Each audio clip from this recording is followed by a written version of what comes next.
Hello, সবাই কেমন আছেন? আশা করছি সবাই খুব সুস্থ আছেন।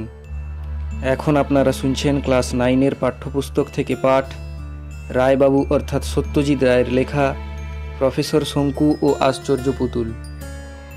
শুনতে থাকুন আগাম পর্ব।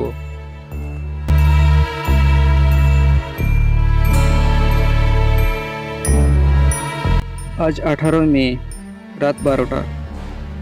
2 ঘন্টা হলো ঘরে ফিরেছি, কিন্তু এখনও পর্যন্ত উত্তেজনা কাটিয়ে উঠতে পারিনি।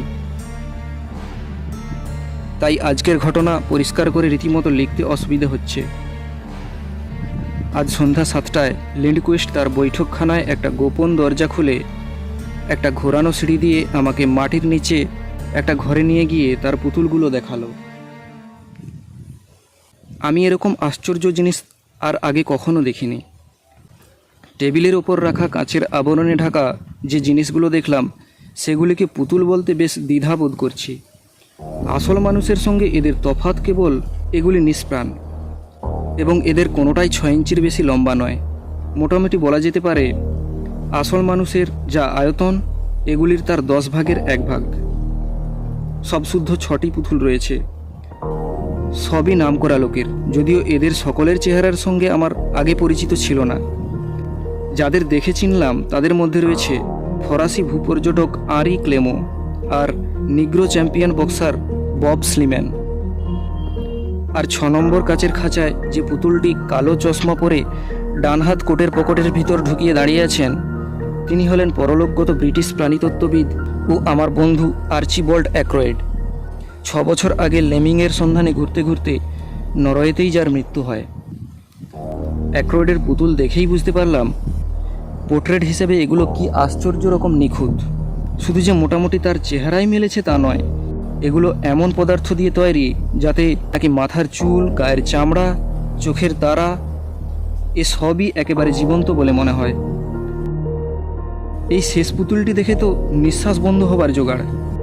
অ্যাক্রয়েডের সামনে আমাকে এমনভাবে দাঁড়িয়ে থাকতে দেখে লিন্ডকুইস্ট জিজ্ঞাসা করলো, কি হলো, একে টানো নাকি?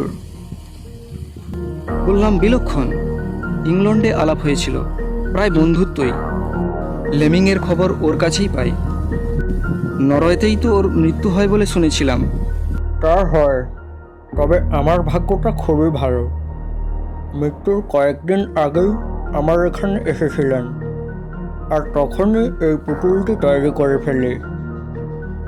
যাদের পুতুল দেখছ তাদের সকলেই আমার বাড়িতে থেকে আমাকে সেটিং দিয়ে গেছে। গুপ্ত ঘরটা থেকে বেরোনো সিঁড়ি দিয়ে ওপরে ওঠার সময় লিন্ডকুইস্ট বলল, পরশু থেকে তোমার পোর্ট্রেটের কাজ শুরু করব। আমি ঘরে বসে বসে ডায়েরি লিখছি, আর অ্যাক্রয়েডের সেই হাসি হাসি মুখটা আমার মনে পড়ছে। কোনো মানুষের পক্ষে যে এমন পুতুল তৈরি করা সম্ভব হতে পারে এটা আমি কল্পনাও করতে পারিনি। লিন্ডকুইস্ট লোকটা কি শুধুই শিল্পী নাকি বৈজ্ঞানিকও? কী উপাদান দিয়েই বা ওই পুতুলগুলি গড়ে, যাতে চোখ, নখ, চামড়া, চুল এত আশ্চর্য রকম স্বাভাবিক বলে মনে হয়? আশা করি আমার মূর্তিটিও আমার সামনেই গড়বে, যাতে মাল মশলা নিজের চোখে দেখার সুযোগ হবে। কাল সকালে বরং ওকে এ বিষয়ে 2-1টা প্রশ্ন করে দেখব, দেখি না কি বলে। আপাতত লেমিংয়ের প্রশ্নটা স্থগিত রেখে পুতুল নিয়েই পড়া যাক।